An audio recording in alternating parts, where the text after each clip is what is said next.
बहुत पुरानी बात है। एक किसान था, उसके पास सैकड़ों एकड़ जमीन थी। किसान बूढ़ा हो चला था। उसका एक लड़का था, उसका नाम सुरेश था। एक दिन अचानक जमींदार की मृत्यु हो गई। अब सारी जमीन की देखभाल उसके लड़के सुरेश के ऊपर आ गई। लेकिन सुरेश को खेती बाड़ी और मेहनत करना अच्छा नहीं लगता था। वह जल्द ही बहुत अमीर बनना चाहता था। तभी किसी ने उसे पारस पत्थर के बारे में बतलाया। पारस पत्थर एक ऐसा पत्थर होता है जिसे किसी भी धातु से स्पर्श करने पर वह धातु सोना बन जाती है। सुरेश किसी भी कीमत पर पारस पत्थर पाना चाहता था। उसने पारस पत्थर ढूंढने का बहुत प्रयास किया, किंतु उसे पारस पत्थर कहीं नहीं मिला। पारस पत्थर के लिए उसने कई लोगों से संपर्क किया, किंतु वह पारस पत्थर पाने में असफल रहा। आसपास के ठगों को पता चल गया कि सुरेश किसी भी कीमत पर पारस पत्थर पाना चाहता है। ठगों ने पारस पत्थर का लालच देकर सुरेश से लाखों रुपए ठग लिए। ठगों के बाद सुरेश ढोंगी बाबाओं के जाल में फंस गया। ढोंगी बाबाओं ने भी सुरेश को लालच देकर बहुत सा पैसा ऐंठ लिया। पारस पत्थर के लोभ में सुरेश को बहुत नुकसान हुआ और उसे अपनी कई एकड़ जमीन भी बेचनी पड़ी। सुरेश की पत्नी हमेशा उसे समझती कि इन सब बातों में मत पड़ो, अपने पास बहुत जमीन है, उसी में खेती करो, मेहनत भी किसी पारस पत्थर से कम नहीं है। किंतु सुरेश को तो पारस पत्थर की ही धुन सवार थी।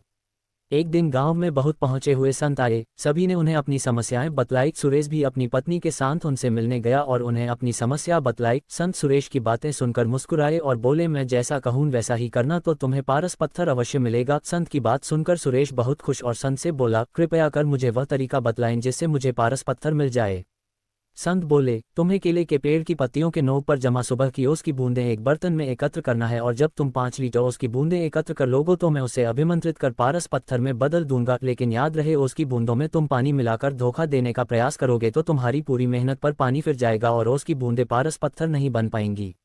ये काम बहुत कठिन था। सुरेश ने अपनी कुछ जमीन पर केले के पेड़ लगाए। केले के पेड़ धीरे धीरे बढ़ रहे थे, किंतु इतने पेड़ों से वह उसकी सिर्फ कुछ ही बूंदें एकत्र कर पा रहा था। उसे लगा, इतने केले के पौधों से 5 लीटर ओस एकत्र करने में तो उसे सालों लग जाएंगे। उसने फिर कुछ केले के पौधे और लगाए। इस तरह करते करते उसने अपनी लगभग पूरी जमीन पर केले के पेड़ लगा लिए। सुरेश अब इन केलों के पौधों को पानी देता और उनकी देखभाल करता था। 2 साल की अथक मेहनत के बाद सुरेश 5 लीटर ओस के बूंदे एकत्र कर पाया और अत्यधिक प्रसन्न होकर साधु महाराज के पास गया और उन्हें 5 लीटर ओस की बूंदों से भरा बर्तन देते हुए बोला, साधु महाराज, आपकी आज्ञा अनुसार मैंने 2 साल की अथक मेहनत के बाद ये 5 लीटर ओस की बूंदें एकत्र कर ली हैं। कृपया अब इन्हें पारस पत्थर में बदल दीजिए। साधु महाराज बोले, सुरेश, तुम्हारी मेहनत सराहनीय है, तुम्हें तुम्हारी मेहनत का फल अवश्य मिलेगा। कल जब तुम आओगे तो अपनी पत्नी को भी साथ लाना। सुरेश खुश होकर अपने घर चला गया और पत्नी को सारी बात बतलाई। दूसरे दिन दोनों पति पत्नी जल्दी उठकर नहा धोकर साधु के पास पहुंचे। साधु ने सुरेश को देखकर कहा, सुरेश, मैंने ओस की बूंदों को पारस पत्थर में बदलने के बहुत प्रयास किया, किंतु मैं उन्हें पारस पत्थर में नहीं बदल सका। ये सुनकर सुरेश बहुत उदास हुआ और साधु से बोला, आपके कहे अनुसार मैंने 2 साल अथक मेहनत करके 5 लीटर ओस की बूंदें एकत्र की, किंतु मेरी मेहनत बेकार गई। आपने भी दूसरे लोगों की तरह मुझसे झूठ बोला। सुरेश की बात सुनकर साधु बोले, बेटा, मेहनत कभी भी बेकार नहीं जाती। तुम्हारी पत्नी के हाथ में जो पोटरी है उसे खोलो। सुरेश ने उसकी पत्नी के हाथ में रखी पोटरी खोली तो देखकर दंग रह गया। उसमें सोने चांदी के आभूषण और कीमती रत्न थे। साधु बोले, सुरेश, ये तुम्हारी मेहनत का फल है जो किसी पारस पत्थर से कम नहीं है। सुरेश ने कहा, यह मेरी मेहनत का फल कैसे हुआ?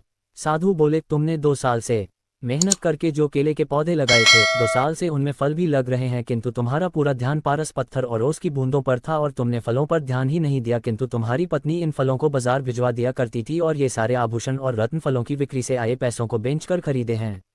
सुरेश ने मुस्कुराते हुए उसकी पत्नी की तरफ देखा और बोला, तुम सही थी जो हमेशा कहती थी कि मेहनत से बड़ा कोई पारस पत्थर नहीं होता। सुरेश साधु की तरफ हाथ जोड़कर बोला, आपने मेरी आंखें खोल दी। अब मैं हमेशा मेहनत करूंगा और पैसा कमाने के लिए कोई शॉर्टकट नहीं अपनाऊंगा। सुरेश अब खूब मेहनत करने लगा और अपनी मेहनत से समाज में खोया रुतबा फिर से प्राप्त कर लिया। शिक्षा, मेहनत से कुछ भी पाया जा सकता है।